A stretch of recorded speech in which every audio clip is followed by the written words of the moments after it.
कभी तुमने कुत्ते को देखा है? सूखी हड्डी को कुत्ता चूसता है। सूखी हड्डी में कुछ भी नहीं है, कोई रस तो निकल नहीं सकता, इसलिए चूसोगे क्या? सूखी हड्डी कोई गन्ने की पोंगरी नहीं, उसमें कुछ है ही नहीं, बिल्कुल सूखी है। कोई मांस भी नहीं लगा है आसपास, खून का धब्बा भी नहीं है, बिल्कुल सूखी हड्डी, और कुत्ता चूसता और बड़ा रस लेता है। और अगर कोई दूसरा कुत्ता उस हड्डी को छीनने आ जाए तो जी जान से बचाने की कोशिश करता है। क्या रहा है? एक बड़ी महत्वपूर्ण घटना घट रही है, वो तुम्हारे जीवन में भी घट रही, उसे समझ लेना, ठीक है? जब कुत्ता सूखी हड्डी चूसता है तो सूखी हड्डी की टकराहट से उसके भीतर मुंह का मांस कट जाता है, खून बहने लगता है, खून का स्वाद आने लगता है। स्वभावतः कुत्ता सोचता है हड्डी से खून आ रहा है। तर्क बिल्कुल सीधा साफ है। और जितना चूसता है सूखी हड्डी को, उतना ही मुंह भीतर कटता जाता है। जीभ कट जाती है, मसूड़े कट जाते हैं, तालू कट जाता है, खून बहने लगता है। खून गले में आता है, कुत्ते को स्वाद आता है। और सभी स्वाद ऐसे, स्वाद बाहर से नहीं आते, तुम ही ले रहे हो, तुम्हारा ही खून बह रहा है। सूखी हड्डियां चूस रहे हो, वहां कुछ है ही नहीं कि कुछ आ जाए। जब तुम सोचते हो कि स्त्री से तुम्हें सुख मिल रहा है, तब तुम ही सुख पा रहे हो, तुम्हारी धारणा का ही सुख है। तुम जब सोचते हो कि सोने से सुख मिल रहा है, तुम ही सुख पा रहे हो, तुम्हारी धारणा का ही सुख है। और सोने के कारण कितनी जगह से तुम कट जाते हो तुम्हें पता नहीं, और कितने घाव हो जाते हैं तुम्हें पता नहीं। सोने का बोझ तुम्हें कैसे दबा देता है, इसका तुम्हें पता नहीं। तुम्हारे लोभ और काम में तुम कैसे कारागृह में बंद हो जाते हो, जहां की जीना ही असंभव हो जाता है, इसका तुम्हें पता नहीं। स्वाद हेत लपटाइए को निकसे सूरा। कबीर कहते हैं स्वाद के कारण उलझ जाता है व्यक्ति, और फिर कोई बहुत बहादुर ही हो, सूरवीर हो, तो ही बाहर निकल पाता है। सिर्फ साहसी ही बाहर निकल पाते हैं, दुस्साहसी। क्योंकि दूसरे से लड़ना तो बहुत आसान है, अपने ही मन से लड़ना बहुत कठिन है। और अपने ही मन को समझना बहुत कठिन है कि क्या हो रहा है। कुत्ते को कैसे पता चले कि सूखी हड्डी से अपना ही खून बह रहा है, उसका ही मैं स्वाद ले रहा हूं। जब मनुष्यों को पता नहीं चलता तो बेचारे कुत्ते का तो कोई कसूर नहीं। तुमने जहां जहां स्वाद लिया है वो तुम्हारे ही रक्त का स्वाद है, और जहां जहां तुमने स्वाद लिया है वहां वहां तुमने अपने जीवन को गंवाया है। जहां जहां तुमने स्वाद लिया है वहां अपनी ऊर्जा खोई है, उससे तुम दीन हुए हो, उससे तुम निर्धन हुए हो। और मैं भीतर के धन की बात कर रहा हूं जब कहता हूं निर्धन हुए हो, और मैं भीतर की दीनता की बात करता हूं जब मैं कहता हूं दीन हुए हो। क्योंकि जितने तुमने स्वाद लिए उतने ही तुमने अपने को खोया है। और आज एक ऐसी घड़ी आ गई कि तुम्हें पक्का पता ही नहीं कि तुम कौन हो, क्या हो भी या नहीं। इस बुरी तरह खो दिया है तुमने, गंवा दिया है अपने को, कि कोई बहादुर ही इसके बाहर निकल सकता है, कोई सूरवीर। को निकसे सूरा। क्यों? बड़े साहस की जरूरत है। सबसे बड़े साहस की जरूरत वहां पड़ती है जहां आदतों के जाल से बाहर निकलना हो। अब तुम्हारी ये आदत हो गई है अपने को ही काटना और गलाना और अपना ही स्वाद लेना। इस आदत से तुम इतने ज्यादा ग्रस्त हो गए हो कि अब बाहर आना करीब करीब असंभव मालूम पड़ता है। करीब करीब ऐसा लगता है कि तुम अपने आदतों के जाल ही हो, बाहर कौन आएगा? भीतर बचा कौन है जो बाहर आ जाए? इसलिए तुम टालते हो कि कल परसों आगे देखेंगे, अभी तो उम्र शेष है, थोड़ा और भोग लें। मेरे पास लोग आते हैं, वो कहते हैं आप युवकों को सन्यास दे रहे हैं। सन्यास तो बुढ़ापे के लिए। सन्यास का क्या बुढ़ापे से संबंध? बुढ़ापे तक क्यों टाल रहे हो? तब तक टालोगे तुम जब तक तुम बिल्कुल असक्त ना हो जाओ, जब कुछ बचेगा ही नहीं, जब तुम बिल्कुल मरने की घड़ी में आ जाओगे, तभी तुम अपनी सूखी हड्डी छोड़ोगे। वो भी तुम छोड़ोगे नहीं, छूट जाएगी, क्योंकि तुम पकड़ने योग्य सामर्थ्य भी, क्षमता भी न रह जाएगी। तब भी तुम तो चेष्टा करोगे कि थोड़ी देर और,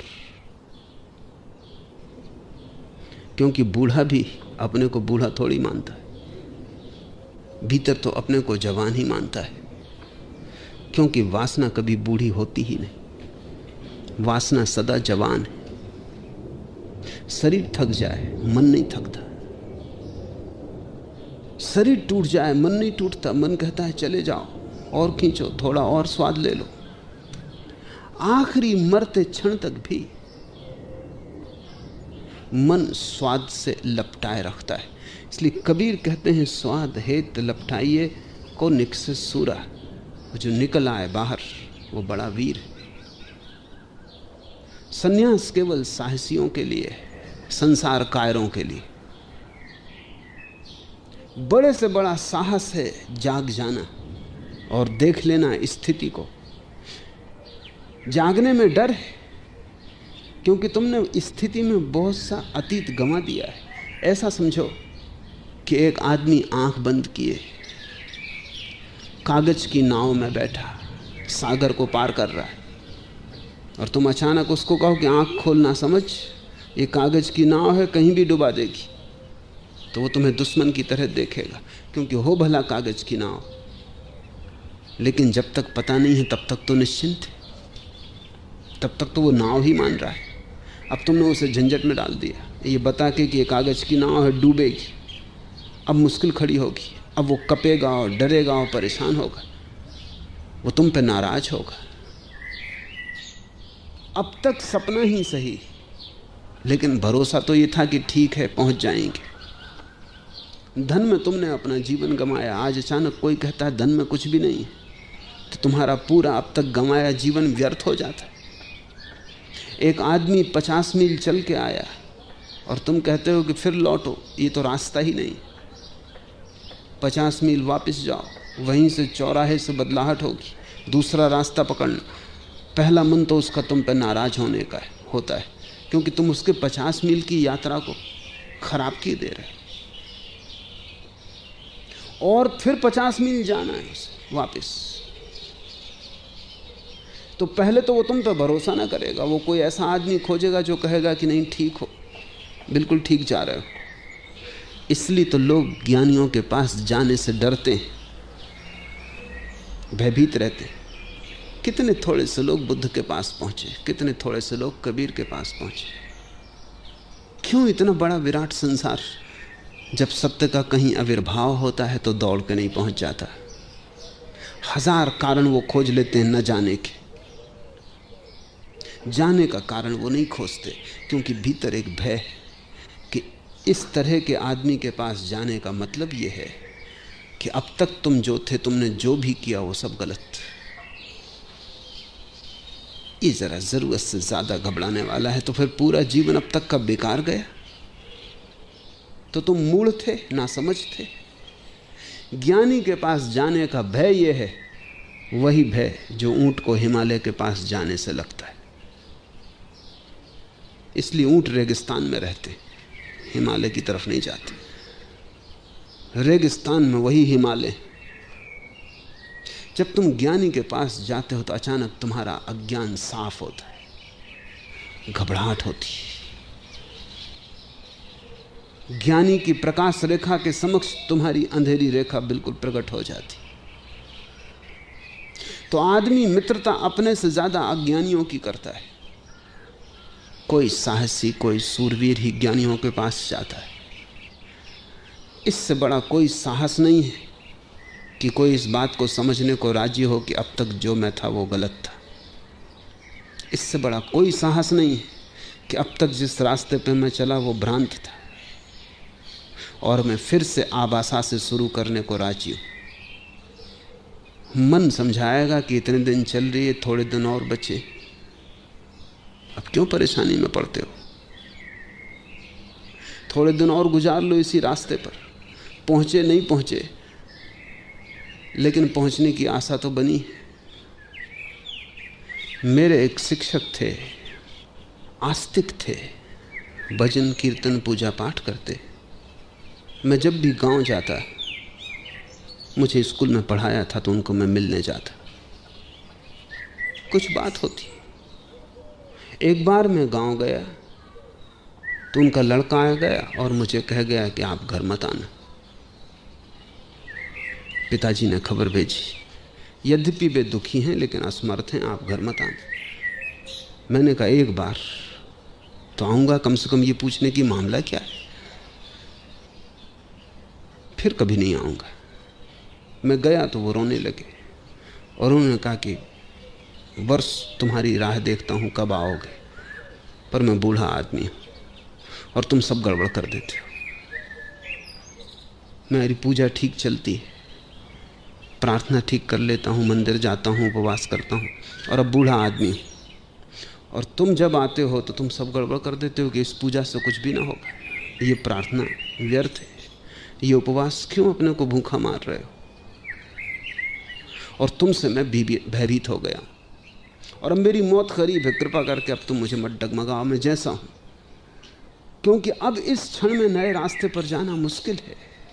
अब तुम मुझे आश्वस्त मर जाने दो, नहीं तो मरते वक्त भी तुम्हारी आवाज़ मुझे सुनाई पड़ती रहेगी कि ये गलत है, जिंदगी मैंने ऐसी गंवा दी। तुम मुझे कम से कम भरोसा दो, तुम मुझे कहो कि सब ठीक है। मैंने उन्हें कहा, क्रांति के लिए समय की जरूरत ही नहीं, एक क्षण में क्रांति हो सकती है, क्योंकि यह क्रांति समय के बाहर की घटना है।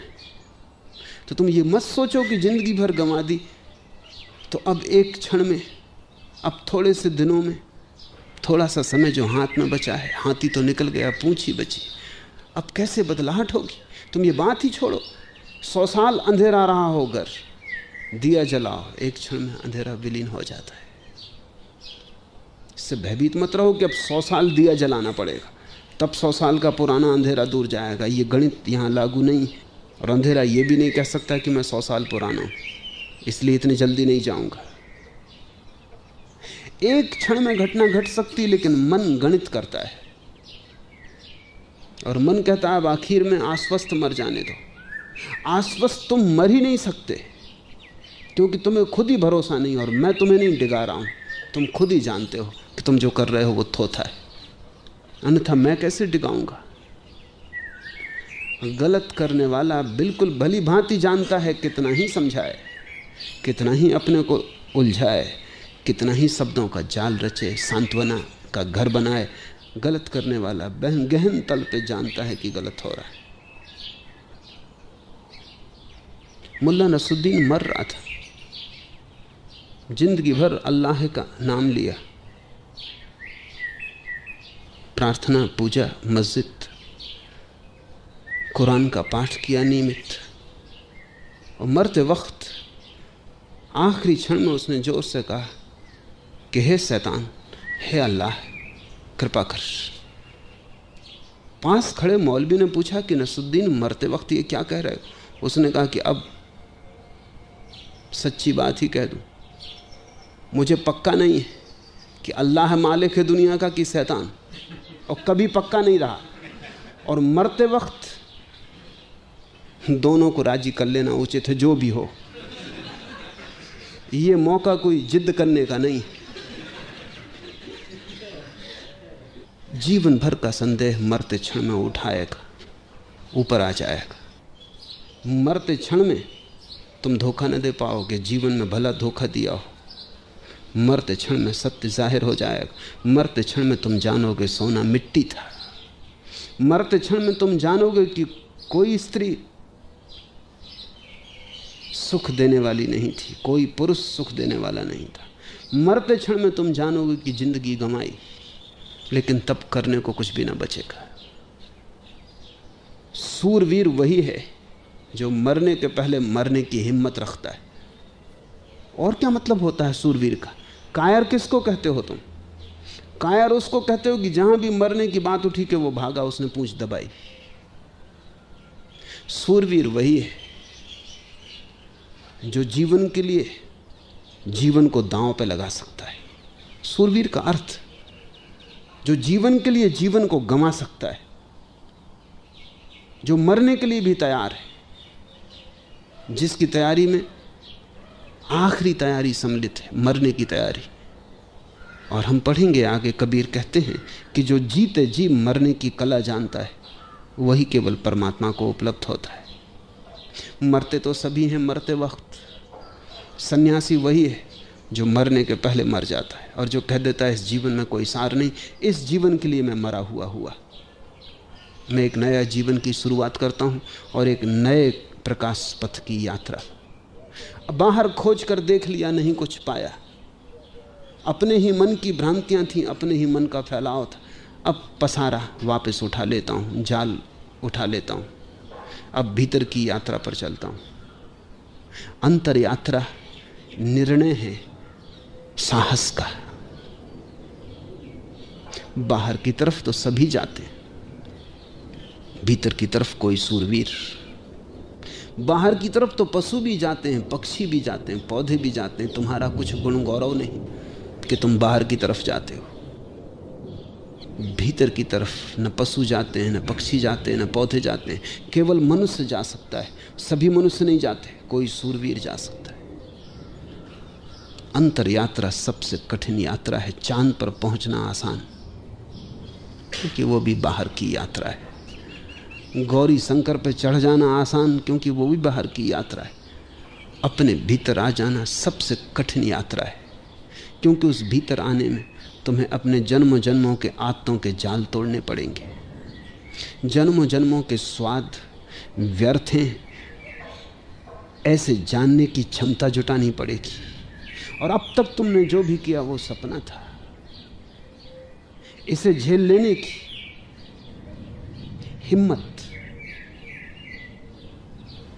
बड़ी से बड़ी हिम्मत है। मैं अब तक गलत था, जन्मों जन्मों तक गलत रहा। ऐसी जिसकी प्रतीति सघन हो जाती, उसके जीवन में सही की शुरुआत हो गई, सत्य की तरफ पहला कदम उठा। जिसने जान लिया कि मैं अज्ञानी हूं, उसने ज्ञान के मंदिर की तरफ पहला कदम उठा लिया। एक कनक अरु कामनी जग में दोई फंदा, लोभ और काम। जग में दोई फंदा, इन पे जो न बंधावई, टाका में बंधा। और कबीर कहते हैं मैं उसके पैर दाबूं जो इन दो में न बंधे, मैं उसका बंधा। देह धरे इन माही बास, कहूं कैसे छूटे। लेकिन सवाल यह है कि देह में रहते हुए, देह में बसते हुए इनसे कैसे संबंध छूटे। लोभ, काम, ये बड़ा गहन है, क्योंकि देह में हम हैं ही इसीलिए कि अतीत में हमने कामना की, जन्मों जन्मों तक हमने काम वासना जुटोई, उसके कारण ही हम देह में। इसलिए तो ज्ञानी को फिर देह नहीं, उसका पुनरागमन समाप्त, उसका आना जाना बंद। हम देह में आए इसलिए हैं कि हमने न मालूम कितनी वासना इकट्ठी की है, और हम देह को चाहे। मरते वक्त भी आदमी चाहता है और 2 क्षण रुक जाऊं, मरते वक्त भी नए जन्म की आकांक्षा रहती, फिर जन्म पालो। वही आकांक्षा नए जन्म में ले आती, नई देह में ले आती। काम के कारण हम देह में, देह का कण कण काम वासना से बना है। 3 वासनाएं तुम में मिल रही हैं, तुम एक संगम हो महावासनाओं के। एक तुम्हारी वासना जो कि मूल आधार है, जिससे तुम पिछले जन्म से इस जन्म में आए। फिर तुम्हारे पिता की वासना, तुम्हारी माँ की वासना, जिन दोनों ने मिलकर तुम्हें देह दी। इन 3 वासनाओं से तुम बने हो। तुम्हारी देह इन 3 वासनाओं का संगम। 2 तो दिखाई पड़ती हैं, जैसे गंगा और यमुना, तीसरी सरस्वती दिखाई नहीं पड़ती। 2 तो दिखाई पड़ते हैं, तुम्हारे पिता और तुम्हारी माता, और तीसरी तुम्हारी वासना सरस्वती की तरह दिखाई नहीं पड़ती। वही असली है। ये 2 तो सहयोगी हैं, क्योंकि तुमने न चाहा होता तो तुम्हारे पिता और माँ की वासना तुम्हें इस जगत में न ला सकती थी। तुमने चाहा, उनकी वासना सहयोगी बन गई, तुम गर्भस्थ हुए। तुम्हारे शरीर का रोआ रोआ कण कण वासना से बना है। और लोभ, इसे थोड़ा समझ लेना चाहिए कि और सब लोभ, शरीर के प्रति हमारी जो लोभ की दृष्टि है उसी के फैलाव है। तुम अपने घर के प्रति लोभी हो। क्यों? जो व्यक्ति अपने शरीर के प्रति लोभ छोड़ देता है, उसका घर के प्रति लोभ अपने आप छूट जाता है, क्योंकि शरीर ही मूल घर है। फिर बाहर का घर तो इसी घर के लिए सुविधा है। जो व्यक्ति शरीर के प्रति लोभ छोड़ देता है, उसका सोने के प्रति लोभ छूट जाता है, क्योंकि सोना तो फिर इसी घर की सजावट है। और जो इस शरीर के प्रति लोभ छोड़ देता है, धन संपत्ति से उसका लोभ अपने आप छूट जाता है, क्योंकि उन सब का उपयोग इस शरीर के लिए ही है। तो शरीर तुम्हारे काम और तुम्हारे लोभ का आधार है। इसलिए जगत में एक बहुत बड़ा चमत्कार है। अनेक बार बुद्ध से पूछा गया है कि जब आपकी वासना खो गई, जब आपको ज्ञान का आविर्भाव हो गया, जब आप बुद्धत्व को उपलब्ध हो गए, तो फिर आप शरीर में कैसे जी रहे हो? ये प्रश्न संगत है, क्योंकि अब कोई कारण नहीं रहा। न शरीर के प्रति वासना है, कामना है, न लोभ है। अब आप शरीर में कैसे हो? कठिन है समझना। लेकिन बुद्ध कहते हैं अतीत के बल के कारण, मोमेंटम। जैसे एक आदमी साइकिल चलाता है, पैडल चलाता है तो ही साइकिल चलती, फिर पैडल रोक लेता है तो भी कुछ दूर तक साइकिल चलती जाती। मोमेंटम, वो जो गति इतनी देर तक चलाने से पहियों को मिल गई है, अब पैडल की जरूरत नहीं। कुछ यात्रा बिना पैडल के भी हो जाती।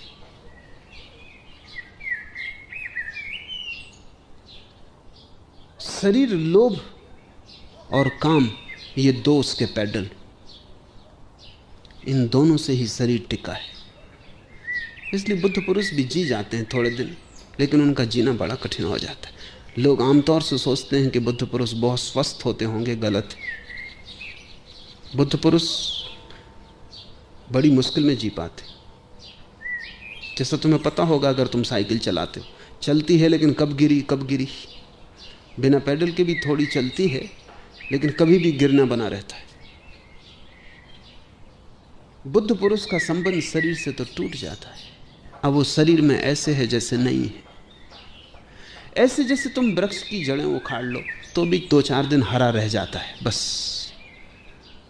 जड़ें तो टूट गई हैं जमीन से, लेकिन वृक्ष 2-4 दिन हरा रह जाता है।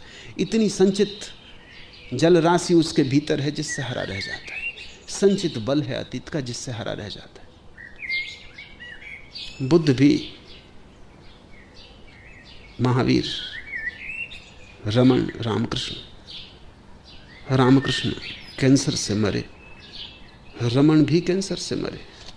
बड़ी हैरानी मालूम होती कि रमन और रामकृष्ण जैसे व्यक्ति अगर कैंसर से मरते हो तो बड़ा अन्याय है। अन्याय वगैरह कुछ भी नहीं, सीधी बात साफ है कि अब शरीर में कोई भीतरी बल नहीं है, किसी तरह चल रहा है। इसलिए किसी भी तरह की बीमारी के लिए आधार हो सकता है, क्योंकि भीतर का धक्का तो अब बंद हो गया है। अब तो पुराने धक्के पर चल रहा है। ऐसा समझो कि मूलधन तो चुक गया है, ब्याज से जी रहा है। देह धरे इन माही बास कहूं कैसे छूटे। और फिर देह है, काम और लोभ से बना उसका सारा रूप है, आकार है, फिर कैसे इनसे संबंध छूटे। सूत्र याद रख लेना, शिव भय ते उबरे जीवत ते लूटे। जो मुर्दे की भांति हो गए वे उबर गए, और जो जिए वे लूटे। शिव भय ते उबरे, शव हो गए जो, वे उबर गए। जीवत ते लूटे, और जो जीते रहे वे लुट गए। जीसस ने कहा है, बचाओगे खो दोगे, खोने को राजी हो कोई तुमसे छीन नहीं सकता। जियोगे मरोगे, मरने को राजी हो अमृत तुम्हारा है। कायर 1000 बार मरता है कहते हैं, बहादुर एक बार। कायर रोज मरता है, मरने से डरा रहता है, हर घड़ी मौत मालूम होती। साहसी एक बार, क्योंकि जैसे ही कोई मरने को राजी हो गया है संसार के प्रति, उसने कहा मैं ऐसे जीऊंगा जैसे मुर्दा। वैसे ही फिर कोई मौत नहीं है, क्योंकि ऐसी प्रतीति में तत्क्षण भीतर के अमृत का अनुभव हो जाता है। मरने की कला धर्म है। इसलिए मैं कहता हूं कि मैं मृत्यु सिखाता हूं, कुछ और सिखाने योग्य है भी नहीं। जीवन तो तुम सीखे ही हो, जरूरत से ज्यादा सीख गए हो, इतना सीख गए हो कि अब उसको अनसीखा करना मुश्किल हो रहा है। मृत्यु सीखनी है। धर्म मृत्यु की कला है, और तुम चाहो तो कह सकते हो अमृत की कला भी, क्योंकि इधर मरे उधर अमृत हुए। इधर तुमने संसार की तरफ से आंख बंद की कि अपनी तरफ आंख खुली, और आंख एक ही तरफ खुल सकती, या तो बाहर देखो या भीतर, दोनों तरफ एक साथ ना देख सकोगे। कैसे देखोगे? दृष्टि या तो बाहर जा रही तो तुम बाहर यात्रा कर रहे हो, तब अपनी तरफ पीठ है, इसलिए अमृत का पता नहीं चलता कि तुम कौन हो। जब जीवन ऊर्जा भीतर की तरफ जा रही, दृष्टि भीतर मुड़ती है, अंतर्मुखी होती, आंख बंद हो जाती, सब द्वार बंद हो जाते। बाहर तुम अब नहीं जा रहे हो, अब तुम उन्मुख हो अपनी तरफ, अब तुम अपने सन्मुख हो। तत्क्षण अमृत की वर्षा हो जाती। सहजो बाई ने कहा है, उस घड़ी में बिन घन परत फुहार, कोई बादल नहीं दिखाई पड़ता और अमृत की वर्षा होती। बिन घन परत फुहार, रोआ रोआ नहा जाता है, परमात्मा में स्नान हो जाता है। एक ही तीर्थ है, वो तुम हो, लेकिन तुम अपनी तरफ पीठ किए चल रहे हो। शिव भय ते उबरे जीवत ते लूटे। क्या करो, कैसे करो कि तुम जीते जी मुर्दा हो जाओ।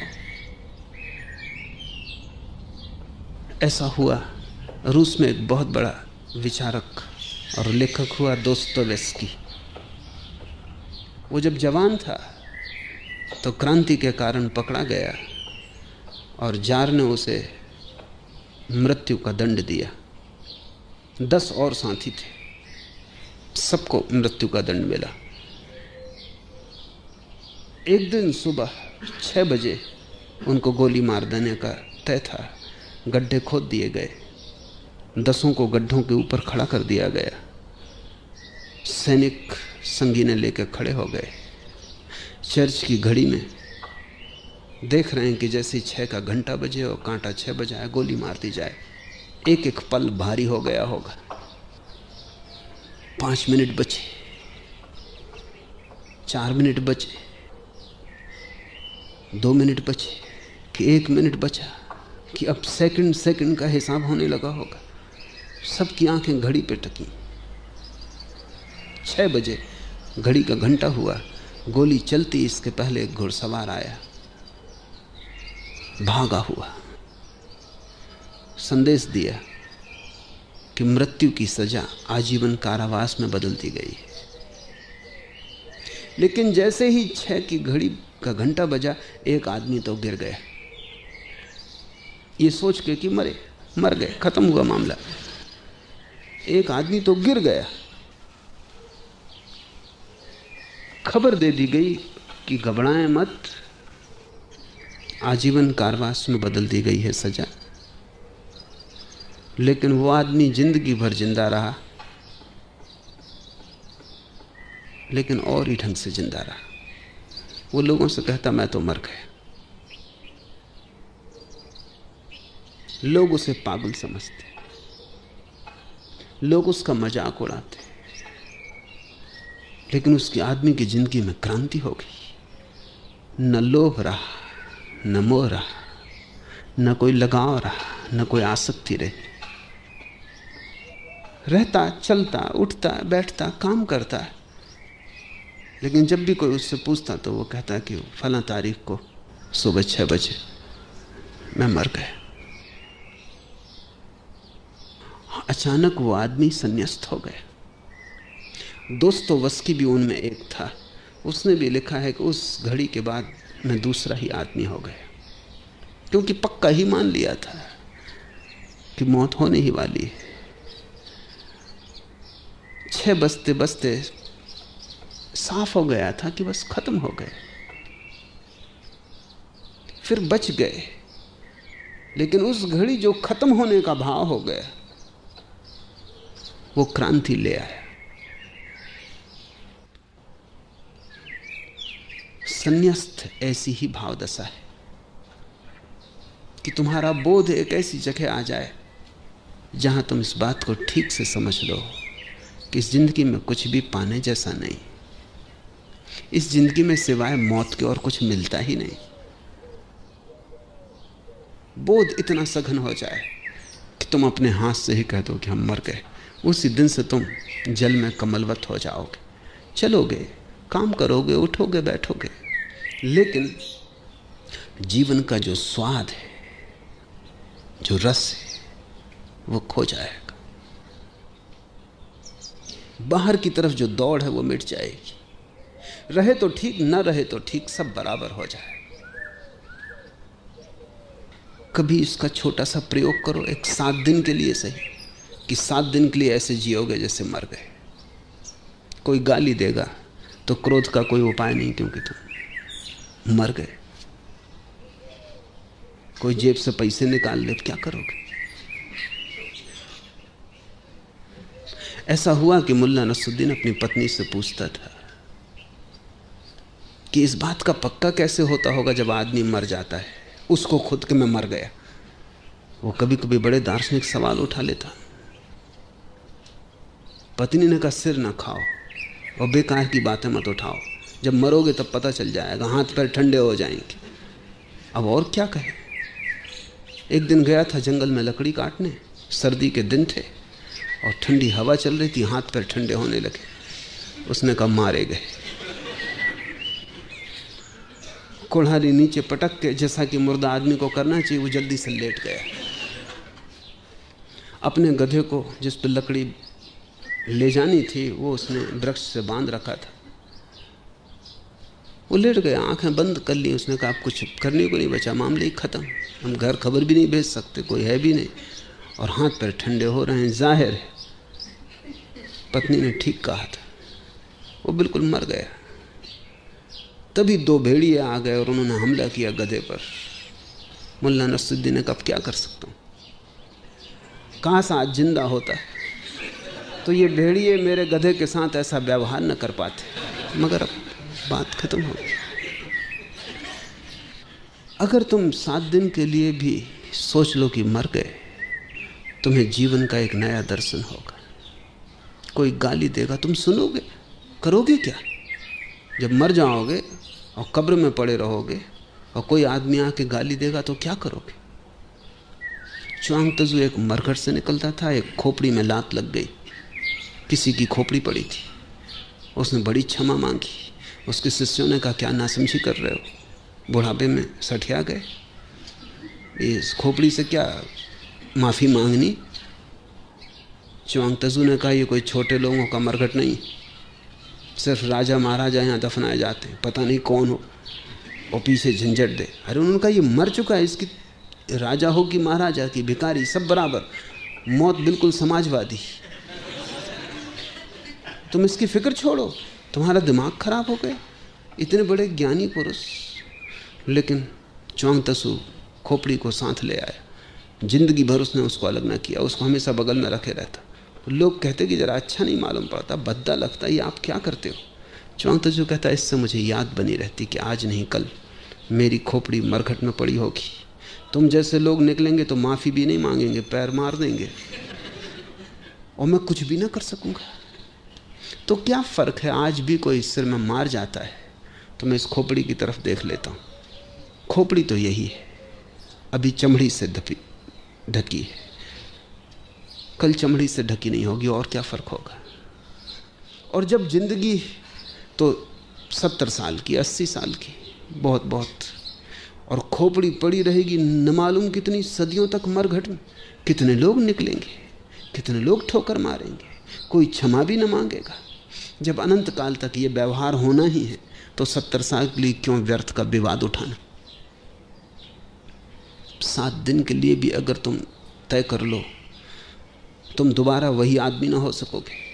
खेल खेल में भी अगर तुम ये तय कर लो 7 दिन के लिए मैं मर गया हूं, तो भी तुम पाओगे कि एक नई समझ का जन्म हुआ। लेकिन जो लोग जीवन के अनुभव से जान के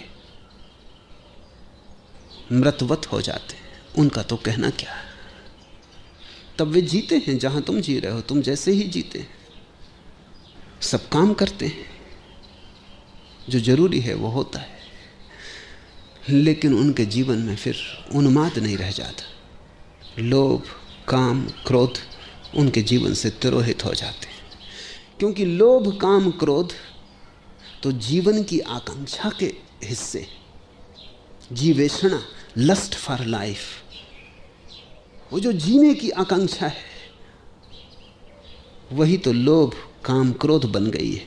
और जब तुम अपने तरफ से ही मर रहे, अपनी मौज से ही मर रहे, तो कैसा लोभ, कैसा काम। कुछ करना नहीं पड़ता, वे अपने आप ही खो जाते। इसलिए इसको मैं कहता हूं कुंजी। स्यू भय ते उबरे, जीवते लूटे। एक एक सु मिल रहा, तिन ही सच उपाया। और जो बाहर के जगत के लिए मर गया, वो भीतर के जगत के लिए जाग गया। जो बाहर के जगत में सो गया, वो भीतर के जगत में प्रतिष्ठित हो गया। और वहां जो मिलन हो रहा है, वो मिलन है एक का एक से। बाहर जो मिलन है, वो एक का अनेक से। भीतर जो मिलन है, वो एक का एक से। एक एक सो मिल रहा, तिन ही सच पाया। और अनेक झूठ है, जैसे अनेक लहरें सागर की झूठ है, एक सागर सच है। लहरें बनेंगी, मिटेंगी, सागर रहेगा। जो सदा रहे वही सच है, जो बने और मिटे वो सपना है।